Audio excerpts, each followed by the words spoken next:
तर पुलवामाच्या त्रालमध्ये जैशच्या 3 दहशतवाद्यांचा खात्मा करण्यात आला। सुरक्षा दलाची सकाळपासून त्रालमध्ये दहशतवाद्यांची चकमक सुरू होती। आमिर नाझीर वाणी यावर अहमद भट आणि आसिफ अहमद शेख अशी ठार केलेल्या 3 दहशतवाद्यांची नावे आहेत। पहलगाम हल्ल्यानंतर आसिफ अहमद शेखचं घर उद्ध्वस्त करण्यात आलं होतं। दरम्यान 2 दिवसांपूर्वी शोपियानमध्ये ऑपरेशन केलर राबवून लष्कर-ए-तोयबाच्या 3 दहशतवाद्यांचा खात्मा करण्यात आला होता।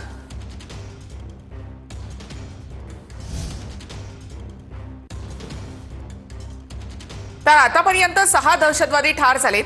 आज पुलवामामधील त्रालमध्ये जैशच्या 3 दहशतवाद्यांचा खात्मा करण्यात आला।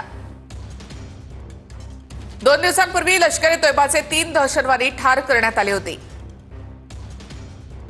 आमिर नाझीर वाणी यावर अहमद भट आणि आसिफ अहमद शेख अशी आता ठार केलेल्या दहशतवाद्यांची नावे आहेत।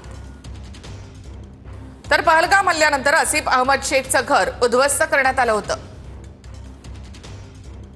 शोपियानमध्ये शहीद कुट्टे आणि अदनान शफीदार असं ठार केलेल्या दहशतवाद्यांची नावे आहेत। तर एका दहशतवाद्याचं नाव अद्याप कळू शकलं नाही। 48 तासानंतर आणखी 3 दहशतवादी ठार झालेत। जैशच्या दहशतवाद्यांचा खात्मा करण्यात आला। तर काल लष्कर-ए-तोयबाच्या 3 आणि आज जैशच्या 3 दहशतवाद्यांना ठार करण्यात यश आलेलं आहे। पुलवामाच्या त्रालमध्ये जैशचे 3 दहशतवादी ठार झाले। भारतावर